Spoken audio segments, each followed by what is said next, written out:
Welcome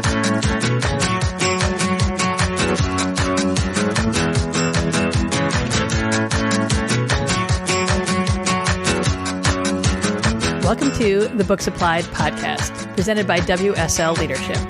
In this podcast, we talk about an awesome book and how to apply it to your work, sport, or life. I'm your host, Iggy Perillo. Thanks for joining me. On today's episode, I'm talking about the book, You're in Charge, Now What?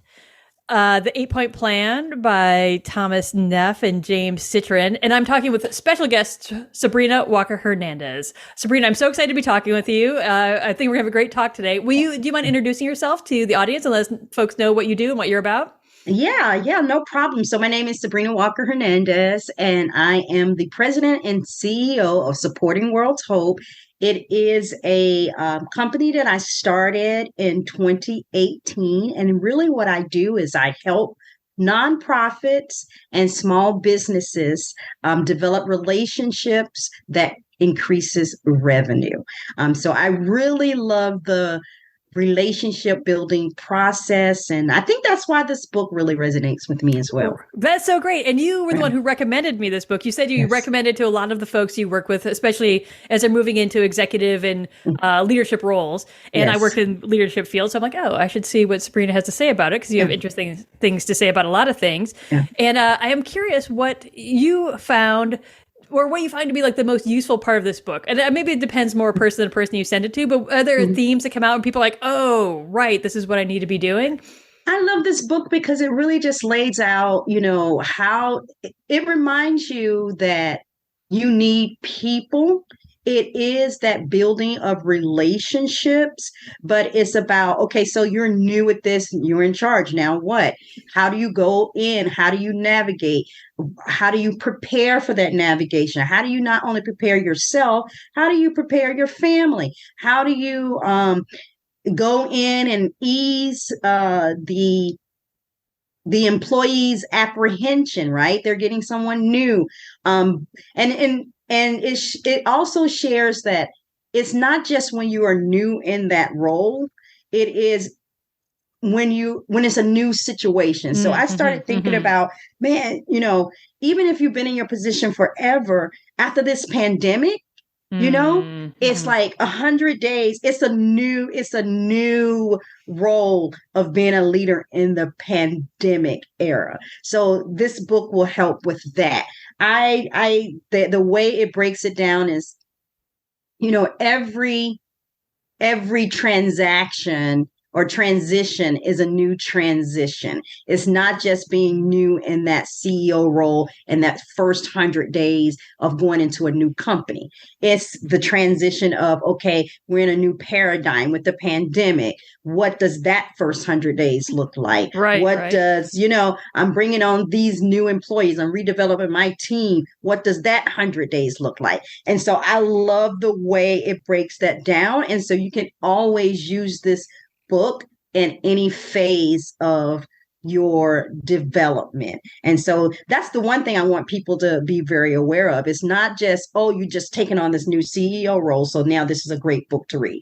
This book is good at any time, at any stage in that development process. Oh, and you asked me what I liked about it. Well, that's what I liked about it. But really, it's about establishing that strategic agenda. And they say, it's not about having knowing it all and having a plan. And actually they warn against that, coming in and sharing that vision within the first, meeting and all that, because you don't know what the vision is because you're just getting there. It's about doing a listening tour and talking to people and really getting input and really strategizing around that. And it gives you like a prescriptive of how to do this. And I'm a step-by-step girl. So if you give me a prescriptive on how to do something, I'm going to follow the steps. And that's why I loved it. Yeah. Well, I think you brought up some really great points that I liked about it too. It really does talk about having a team with you to do these things. And you mentioned before, like showing up and setting a strategic agenda. If you do that day one, you're going to screw it up. And basically they talk through some, like, I don't remember all the examples, but they give some very clear examples of like, so-and-so moved to this company, day one said, we're going to do this. And everyone was like, nope. And they were gone in 6 months or 4 months, or, you know, whatever. Like that doesn't go well if you just show up and try to tell people everything. And I think there's this other very interesting part where, I mean, I really liked all the prep stuff to do beforehand, not just to understand the business, but to understand the relationships within the people operating the company and the organization too, which I thought was a great duality of sort of the technical expertise of the business, but also the interpersonal and relational aspects. And I think we're both on the same page around really valuing those relationships. And those are really what are going to help you sink or swim in that new environment. Are the relationships you develop with the team that's already there. And maybe it's interesting because they talk about how the board might hire you to come in, but and so no one who's there necessarily wants you there, you know, not necessarily. Like maybe yes, but maybe no, or maybe strategically they want you there, but in reality you still need to, you're starting at zero no matter what. If you're hired to come in and do a job and, you know, turn a company around or, you know, whatever, like a lot of the examples are very dramatic around the company was like tanking and they had to show up and turn the company around in 6 months or they were going to go bankrupt. You know, those kind of stories are very dramatic and poignant, but that the folks that did well in those environments still showed up like they were at, you know, at zero on day one and had to rebuild and reconnect with all the people and maybe change some people over time and get the right team. Like they talk about that too. But I think that's interesting that it's really about the people that you connect with. It's really about the people. And I really enjoyed it because the background that I came from when I became CEO of the nonprofit that I was a CEO of for 15 years is I was bought in as a part of the succession plan. So the person that was there before me had been there for 30 years. And so I was trained for like 5 years. I was one of the lucky ones where she, you know, introduced me and I got to know the culture of the organization. But still having had that prep work, I still felt like I needed something. And so this book really helped me kind of crystallize that. There were some changes that I knew I wanted to make, you know, but it allowed me to introduce those changes, but at the same time, introducing those changes made me more emotionally intelligent as far as working with my board of directors, my leadership staff, things of that nature. Now, there were some people that I thought, you know, I wanted to get rid of them right away. Right? You're like, oh, your days are numbered. Yeah, your days are numbered. But, you know, it talks about, you know, giving people the benefit of the doubt.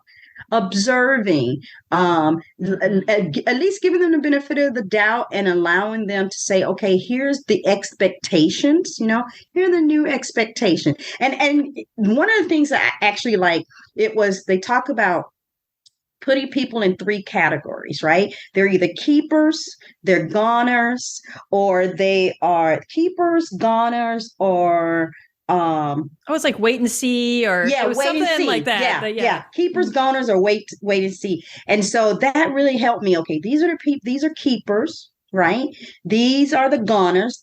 Those are the ones that I knew at the observation, and I've been working it. So those were my goners. Yeah, I knew. And then the wait and sees. Those were my potentials. But even with the goners, I went in, and this is their suggestion too. This book really helped me. And you know, we did 360 evaluations. They didn't talk about 360 evaluation. They talked about skip level meetings, and that was where you met with not the supervisor, but you met with their team to get feedback, right? Yeah. So I implemented that in a little different way. I did 360 evaluations. Everybody had a 360 evaluation. And this 360 evaluation basically was you got written input anonymously from someone who supervises you, someone who you supervise, and then perhaps, in my case, as a CEO,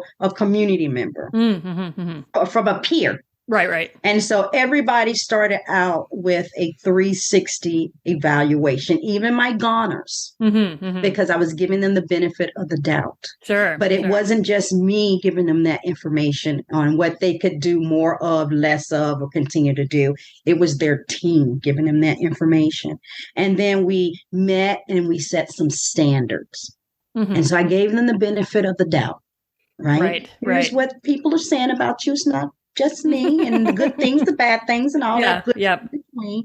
And then at the same time, here I'm new. Here, what are your thoughts around this? Let's get your input. Here are some of the expectations that we have, and give everybody the same opportunity.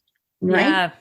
So I like that about that book. As you can tell, I'm a fan of the book. Yeah. Well, that's just a great way to come into working with people, because I'm sure I've definitely been in situations coaching leaders or working with staff who are like, oh, these staff members, I need to fire them. They don't get it. They're not doing the job. I need to fire them. And then my question is, well, do they even know what they need to be doing? Are you on the same page? Are you, like, is it actually clear? Like, it may be, and I often say it's clear to the person in a leadership role. They're like, yeah, it's super clear. They know what to expect. And then you ask the person and they're like, what? They have no idea. Yeah, there's a huge breakdown of communication. So I think that's actually a beautiful opportunity as being the new person. You could be like, hey, I'm new here. Let's just see what's going on, and to bring them along this journey with you. I think that's actually a really great way to get people, like, to connect with the people specifically. Like, I think they really hammer this over and over again in the book, is like doing, depending on the size of the organization, like doing basically a check-in with everyone, like either a check-in with your management team, a check-in with like your department bosses, a check-in with your factory crews, like whatever it is, because this sort of covers a broad, variety of industries. And I think, and also it's not just for people in CEO roles. They're kind of like, you can do these same kind of things if you move into a manager position, or if you move into a leadership, an internal leadership role. Right. If you get promoted in or hired in, either way, these are still great tactics. I think that's what I was thinking about as I read this. I haven't gotten a CEO role, but I definitely moved into a manager position at an organization I've been at for a long time. And although I've been working with all these people for years and years and years, I'm like, oh, I need to talk to you about how we're going to work together. Like what it is about this relationship, because it's changed, because now I'm in this role. I used to be in this other one. Right. And so I basically, which is having not had read this book, I'm like, oh, I'm so advanced. But like I basically went and talked to these 4 people that I knew I was going to have to interact with the most, and was like, what do you want? How do we, how are we going to communicate? How do we work together? How does this role work with your role? And maybe what have people in the past done well or not done well to like work with you in your role? Because I think there are those historical frictions. Like you step into a role sometimes that has a history that comes with it that is not tied to you as the person, but tied to the role within the organization and the culture. Right. So I think that those connections and communication pieces are so crucial. Right. And this book really just talks about, again, emotional intelligence and communication, opening up those open lines of communication, especially when you're going into a situation, and just acknowledge what you don't know. Right. Yeah. And which is hard. Which is hard. And ask people for their advice and their opinions. Right. And then such a great way to build connection. Such a great way to build rapport is to ask people for their opinion, and to not do it in a way. I think they did share a story about someone who sort of did that in a way, but not to like actually take and use any of their opinions and ideas. Right. You got to be careful with that. That does not go well. Yeah, it does not go well. Let me know what you think, everyone. Nope, that's terrible. Too bad you're all dummies. I'm just going to do this other thing. I'm just going to do it my way anyway. Yeah, the whole point is to take the feedback and then to actually do some quick wins is what they talked about, right? Have some quick wins, or they call them hero moments, right? You're getting all this information from people, and there's some things that you can do quickly that will make them feel like a hero. Yep. Because they actually implemented that. They actually listened to that piece, and it's like building relationships. It's like this common sense thing in building these relationships and going on these listening tours and listening to people and doing some quick wins and not making rash decisions within your first 90 days. Now, they do give examples of some crisis situations, right? Well, you do have to come in and say, okay, just to set the tone, just to say, okay, this person is out of here, or this team is out of here. And sometimes in crisis situations, you have to do that. And that is okay. But if you're not coming in and it's not a crisis situation, you don't have to change the world in your first 100 days. Right. And they really talk about setting that expectation or managing that expectation. Right. I'm not here to change the world in the first 100 days. What I'm really here to do is see what's working, prep time, talk to people, lay the land, and then come up with my strategic agenda of what we want to do. Not a strategic plan. They really stress that. We're not talking about a plan 5 years out. We're talking about a strategic agenda of some things that we want to tackle within this time frame. And so it really forces you to kind of slow down. And it puts people first. And that's what I really liked about this book. Yeah. And I like that you made the point, the difference between a strategic plan and a strategic agenda, because basically I'm pretty sure there's one chapter where they're just like, your strategic agenda should be about a sentence or two long, and people should be able to get it and implement it in any part of the organization that they happen to be in. So the strategic agenda isn't, we're going to, make everyone whatever. I don't know. I can't even think of one that's like super prescriptive and specific. Like, it can't be that specific. It has to be really broad and idealistic, but it has to drive people's action anywhere they are within the organization. Like, we're going to focus on supporting our customers more directly. Great. Like, that's a great strategic agenda. Let's support our customers. Like, that one might be vague, depending on your organization, but it actually, then people are like, oh, I need to support the customer. Great. I know what that means in my role, whatever it is. And there's this actually funny side note. I was talking to a friend of mine who happens to be Scottish lately, and she was asking me, she's like, what's the deal with the 100 days that you have in the US? I'm like, what do you mean? What's the deal with the 100 days? Like, that's a very US thing that you're like, well, the first 100 days, you got to blah, blah, blah, the first 100 days and blah, blah, blah. I'm like, oh, I didn't realize that was just a very United States centric kind of thing to have 100 days is somehow. Me either. When you're like, you're graded after 100 days, about 3 months, we're going to grade you and either a success or failure. It's 100 days to set the tone and do everything. And we put a lot of pressure on it. And basically this book is like dismantling some of that pressure from those 100 days in different ways by focusing on relationships. But also I was like, oh yeah, why are we so attached to 100 days? Like, what is this thing? Like, thanks for that perspective, friend, because like we just embrace it in the US. Like, oh yeah, we do. First 100 days will make or break you. Yeah, that's our mentality. And that's why I like this book, because I was like, the first 100 days are going to make and break me. So what do I need to do in those first 100 days? And they're like, slow down and build relationships with people. And that's gonna make you and get input. And I love the prep. Like I said, I started out in an organization where I got 5 years of prep, right? But even having 5 years of prep, it was still good to do what they recommended, which was, talk to former managers. I did this and it was great. I talked to people who had left the organization, people who I really liked and would want them to have stayed with the organization. I talked to them and asked them, why did you leave? And they talked to me about, especially in the nonprofit world, they talked to me about, burnout. Like, I was just totally burnt out. It wasn't, I found out about burnout. I found out about the communication. I found out like the last minute communication frustrated people.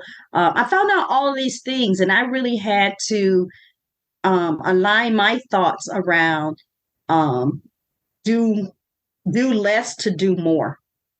And I would not have gotten that if I had not like read this book. And it says, like, talk to the former people, see why they left.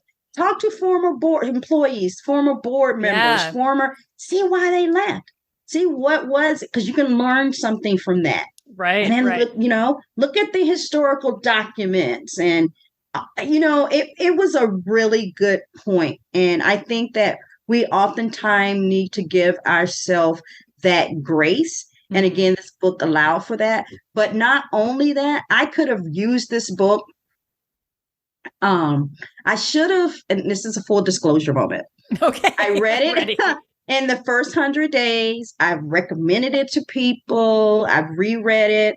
But there was a time in my hustle and bustle of running my organization that I could have used this book again, that I didn't go back to it. And that was the time of learning how to prep your family and also learning how to put yourself not first, but to take care of yourself. Right, right. And it's interesting. When I first read this chapter, I was like, nope, this book is terrible, to be honest. Like, I was super judgy about it when they're like, okay, if you're taking over the CEO role, tell your family to stay home for 3 months and you'll call them later. I was like, Right. what? What kind of balance is that in life? And then I'm like, okay, I need to like slow my own roll. I guess, if you're taking over a multi-billion-dollar giant corporation, like, okay, that's different than me getting promoted to, be in charge of 4 people. Like, okay, Right. different. Okay, that's slightly different. And maybe I didn't talk to my family for 3 months anyways. Like, okay, it's a terrible, communicator with my family. But I think I think it was just fascinating. And I, with Judgy then kind of came around to be like, oh, it really is just talking about how to serve yourself and your family and set expectations, right? Yes. If your expectations you're setting within your organization and that's going to be consuming you to connect and build all these relationships for the first couple months, yeah, maybe it would be fair to your family to be like, hey, if we're moving, why don't you move in 3 months so I can just focus on this thing and we'll reconnect and do these things. I'm like, at first that just hit me as like, really, you're just going to abandon your family for your work? And like, there is this little piece of like grind culture, like maybe not awesome. Like, okay. Like maybe temper that a little bit. But I think the deeper advice that's meaningful was what you said, like being clear about how you're going to take care of yourself and your relationships that you had previously, hence your family, all those other relationships in your life, plus this new organization that you're now building relationships with these people, even if it's just a new role, Right. like even if it's just a new role. How's that? Sitting down and telling your spouse, I'm taking on this new role now, and that might require me to, I might be coming home late or, in our sense, but it is a multi-million-dollar company. It might be like, what, you stay. I think one of the examples is you stay in San Diego and I'll stay in San Francisco. Let the kids finish over here. Let me focus over here. And it's just having those conversations. And I wish that I would have revisited this book somewhere along that 15-year journey further and kind of midway into the journey. What do you think you would have applied at that point? What would you have pulled out? Or what did you miss maybe at that point? I think I missed the part about taking care of yourself. Not necessarily, I had those conversations with my family in the beginning, but I missed the whole part about taking care of yourself. Yeah. And I wish that, because the book, what I remember the most in the book is laying that 100-day plan and how do you start off right and do all those stuff. And the part that I forgot about the book was the pieces of, taking care of yourself, because if you can't take care of yourself, then you're not going to have the energy or the stamina to continue. And I wish, in 2018, I don't know if I told you this, Nikki, but in 2018, I got diagnosed with 2 cancers. Oh, I got I got diagnosed with lymphoma and I got diagnosed with multiple myeloma, and they're both blood cancers, and they're both related to stress. Okay.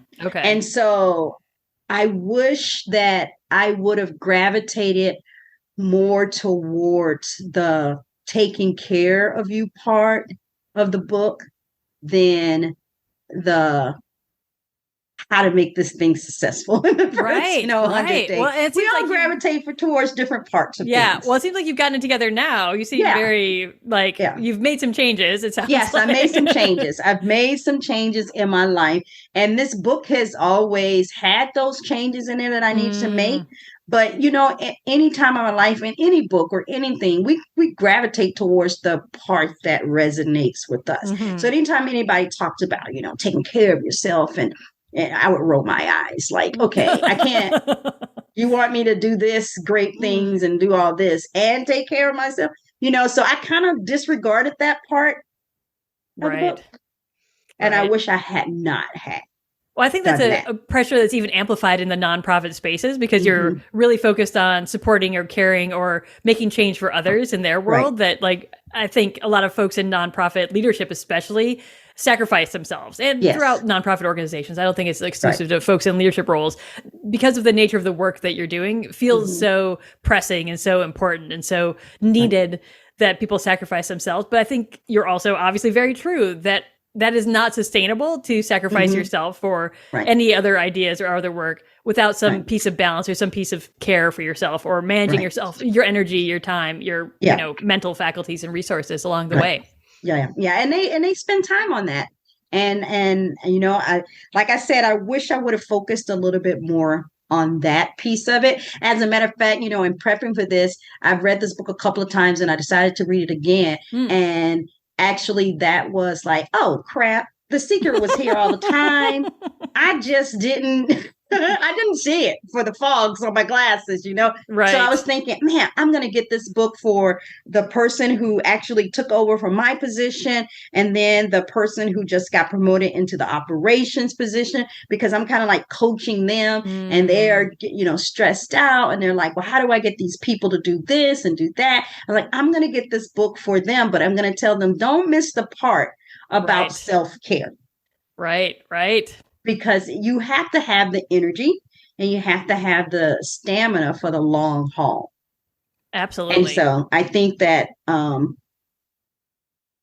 that book kind of lays it out on both sides. But again, the listener or the reader will take from it what they gravitate towards. Sure. And those are key parts of emotional intelligence too, being self-aware and being able to manage yourself. Like self-management is this huge piece. And that doesn't just mean calm down, you're too stressed out, calm down. It also means matching your energy to the appropriate needs of the situation and not being overhyped or, too like unenergetic, for example, in a situation. But that does mean sustainability, like managing yourself over time is part of self-management. How do we react and respond? And once we are more self-aware and we know what's going to make our blood boil and what's going to make us want to fall asleep in the boardroom or whatever it is, we need to figure out how to manage ourselves in a way that's the most effective for ourselves, but also for those relationships, obviously, in the organization and the people around us. Yeah. So I just, like I said, this book has made an impact on me and how even, how I approach and when I say I help people build relationships that increase revenue, it really germinated from this book. This book really does talk about investing that time in people. And so I was able to take this book and then develop relationships with my board members, especially in the nonprofit world. People always say they have a fundraising issue. They go, oh, my board doesn't do anything. You hear it all. But this really set up that where I spent a lot of time developing those relationships with my board members. And I tell people that the key to the success was those relationships with my board members, those relationships with my staff. And this book kind of really drilled that home. So I didn't leave it in the 100 days, the parts that I gravitated towards, right? I didn't leave it in the 100 days. It really became the way that I move forward in the organization over a 15-year period. And it was really because we only have 24 hours in a day. Right. That's it. And so, especially when you're in a nonprofit world and you're responsible for fundraising, you're responsible for, making sure people get paid or not get paid. And it lies with you. And so with those 24 hours in a day, I didn't want to be consumed by negativity. That's one. And having that negative mind thought, well, my board doesn't do anything. And I don't know why I need my board, or always constantly talking to my board about fundraising or this or that. And so with the 24 hours in a day, I'm a formalist person. And so this book allowed me to say that is okay. You can be a formalist person. And so with that, I was able to say, okay, what is fundraising really for me? And for me, fundraising is building relationships and maintaining relationships. And so where do I want to spend my time? And where do I want my board members to spend their time? Well, I want them to spend it in building relationships, which is 60% of fundraising, and maintaining relationships, which is 15% of fundraising. So 75% of fundraising was building relationships for me. And that's where I spent my time. Absolutely. And I don't think I would have gotten that if I hadn't really stepped back and allowed myself to talk to people, former people that was on the board, former people that were on the staff, current people that were on the board and the staff, and current stakeholders. Really, what were they telling me about the success of this organization, the success of this position? And people really just wanted, at the end of the day, they wanted to be seen. They wanted their opinions to matter. These were the things that I found out that was important for the culture of our organization. And so that's what I focused in on. Well, yeah. And if you only do that for 100 days, it's not going to go well. It's not going to go well. Yeah. Hey, I'm going to connect with all of you and build relationships. Check, it's done in 100 days. No, right. It's not going to, it has to be ongoing. Yeah, ongoing. Absolutely. What you do to keep them. No, what you do to get them, you have to do to keep them. That's great. Well, there's a line from the book, be a receiver, not a broadcaster. Right. Part of that, right? You just have to be there to receive and collect and connect with people by not just showing up and telling them things. You can't just, they give examples of like, well, so-and-so made a company newsletter and they wrote this and so-and-so did this and blah, blah, blah, like all hands meetings, speeches and talks. Great. Those are all great. But unless you are receiving, all your talks and newsletters and broadcasts out there are just going to fall flat eventually. Yeah. Like that. It is a two-way street for sure to build those connections. Yeah. And one of the things that I did, one of the little tactical things that I did, that the book suggested, was every new employee that came on board, to kind of set the culture up, they all got a welcome letter from me that says, this is welcome to the team. This is kind of what we value. This is our culture. My door is open for you. Every single person who came on the team got that letter as a part of their orientation. And not only did they get that letter, I followed it up with the email with a video clip. And I said, invited them to come into my office and talk. I didn't have a large staff. I had about 70 employees, but it was large. We had 70 employees and we had 13 sites. So people were kind of spread out, but everybody had the same orientation when they came on. And so that was one of the ways I could collectively start the process of indoctrinating them into our culture. And that was one of the ideas that I picked up from this book as well.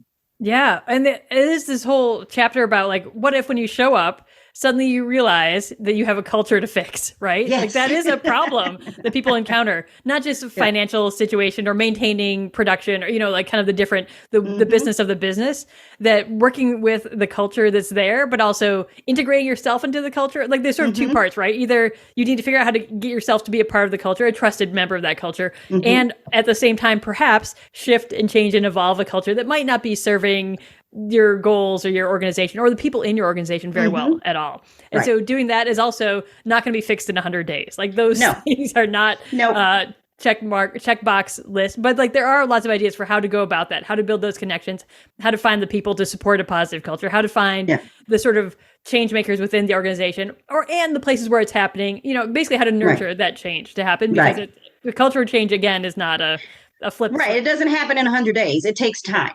Yeah. And that's why another part of this is always managing the expectations of yourself and the people around you, right? So managing expectation was a key one as well. And not promising the world and just being realistic in what you promise people. Yeah. So I don't know. Iggy, what did you take from the book? What was it that you liked? Many of these different things. I really like the emphasis on communication and like emotional intelligence, essentially. Like they don't actually talk about it specifically as much, but this idea that most of your job is building connections and building faith in the organization and ideas that people feel connected to and feel like they want to support. And this book was clearly written, I think it was written in like 2010 or 2000, whatever. It's not a brand new book. So it's been around a while. And it's still applicable, even though our ideas toward work have changed. Our ideas toward, like, I think you made a great point in the very beginning of this conversation around, cool, this pandemic has happened.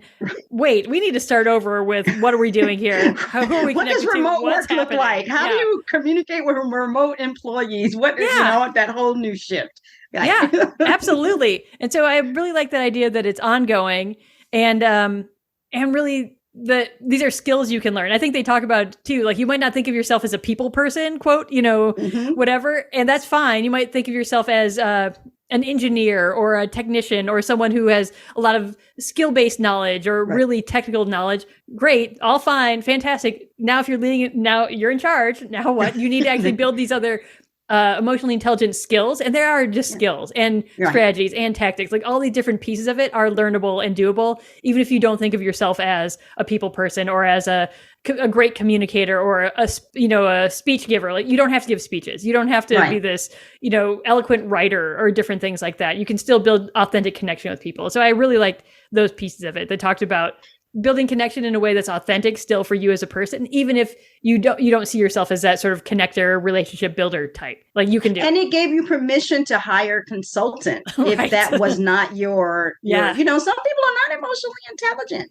but you can hire a consultant or a coach that will help you with those pieces. I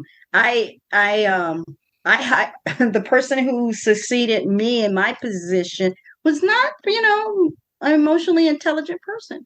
So we knew that weakness going in. So we hired a coach, and it's okay. Right.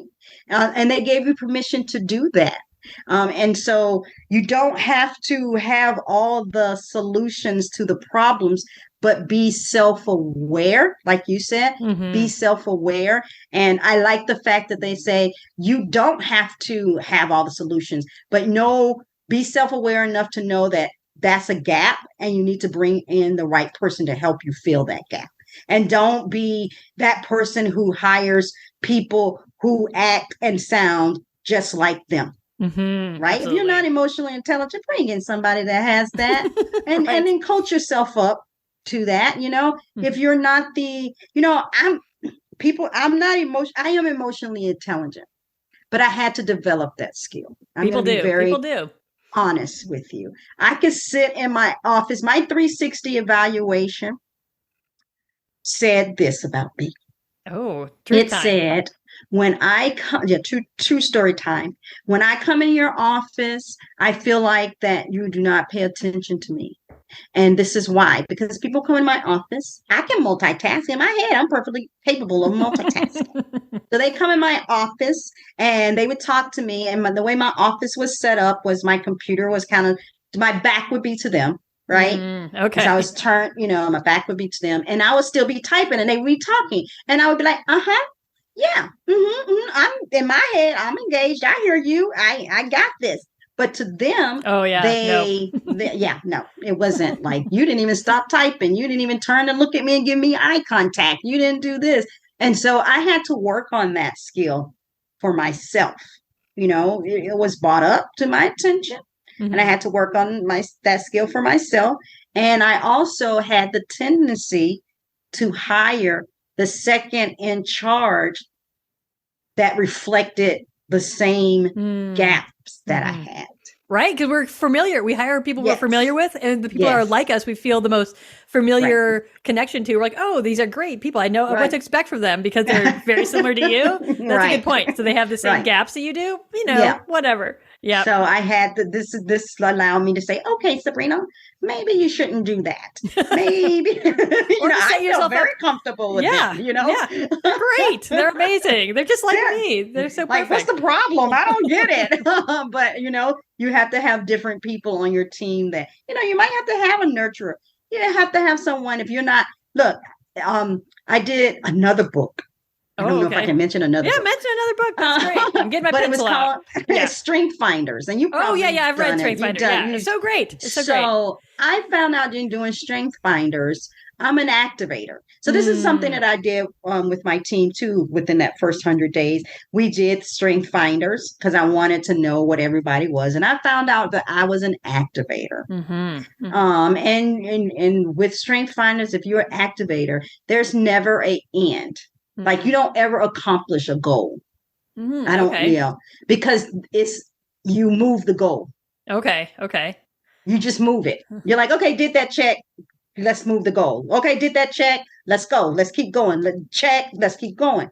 And that was burning people out because I didn't pause to celebrate. Oh, okay. Okay. And I Interesting. didn't pause to celebrate because the goal was never reached because I kept moving the goal. Right. And so everyone's like, oh my gosh, we're not there yet. Right. We're not there yet. Got it. I can see that. Yeah. And so everybody in the team kind of took that. And when we talked about it, it gave me a moment to be able to explain myself like, oh, okay, this is where I'm coming from. And now I see it. Gave me a moment to explain that the person, like, I'm trying to hire people that don't look like me or don't sound like me and don't think like me. And you're driving me crazy because you analyze everything and it takes you forever to make a decision. Sure. But it gave me those opportunities to say, okay, that's the process that they're going through. I get it now. And that's that process of giving people the benefit of the doubt. Oh, Maybe yeah. I'm getting,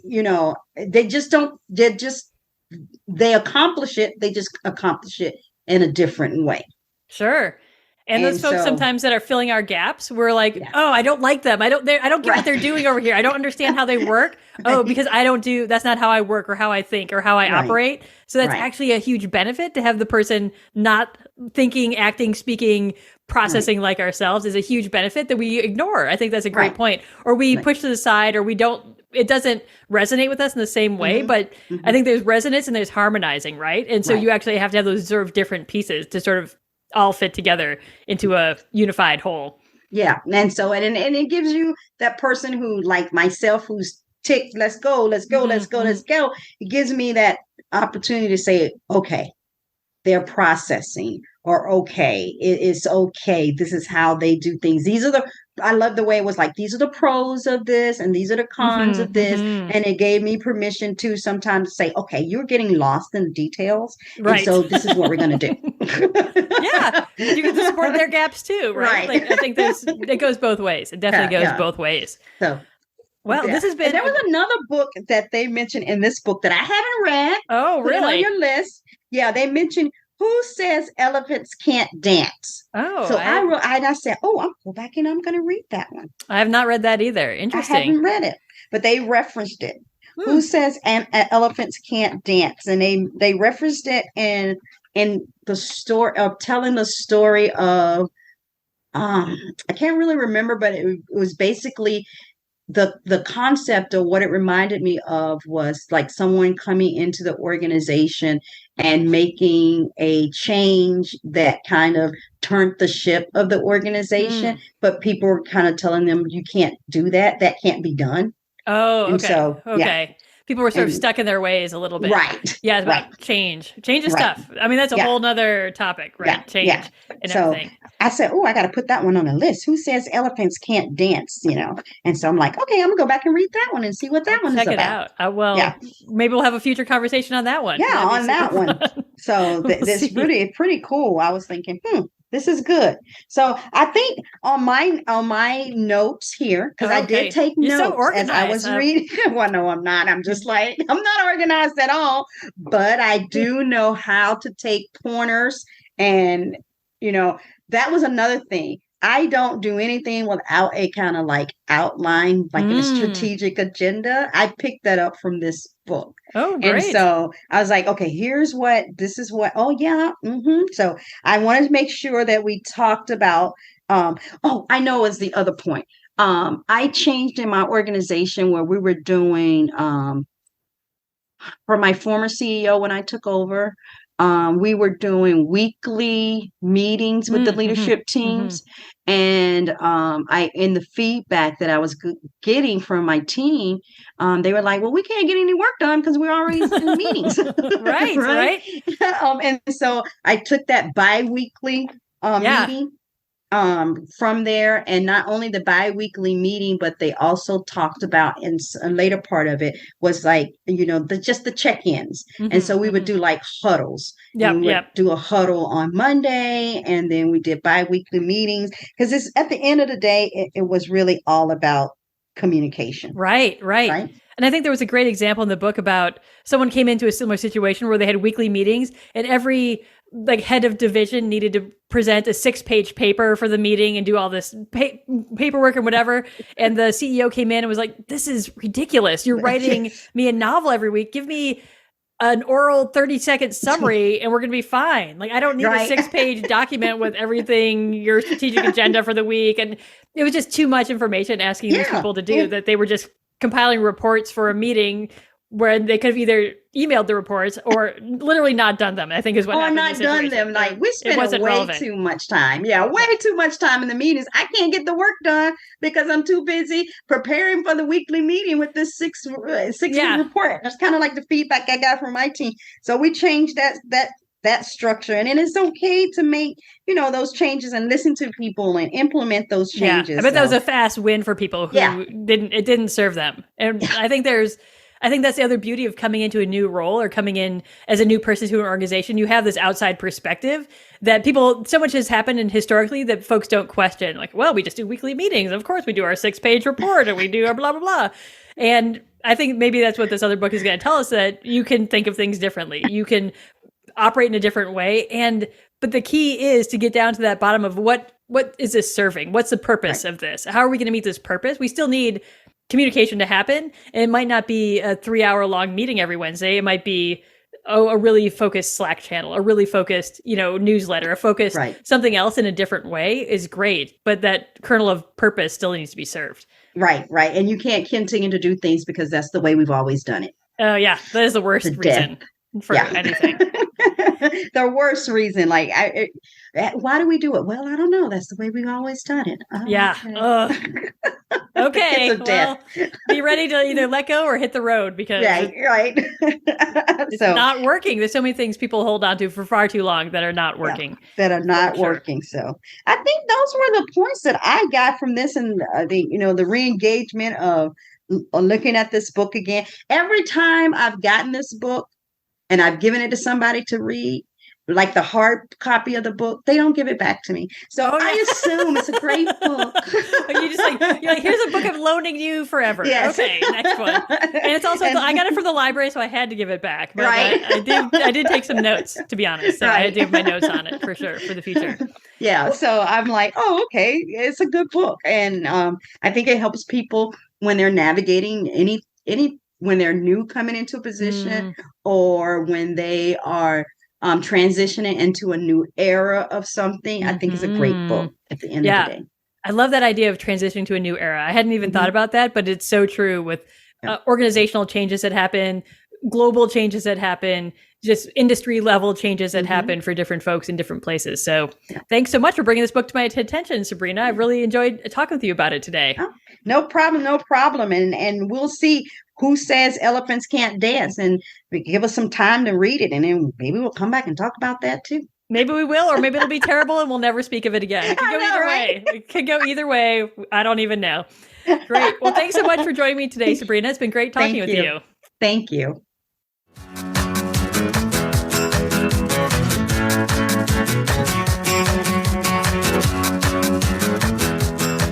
Thanks for joining us for this episode of the Books Applied podcast. I hope you enjoyed getting to know a new book and learning how to apply its ideas to make your work, sport, or life a little bit more awesome. For more leadership education-related content, including conflict management checklists, invitations to a fun free lunch that happens monthly, upcoming classes, webinars, and mastermind groups, please head over to wslleadership.com. Thanks, and have a great day.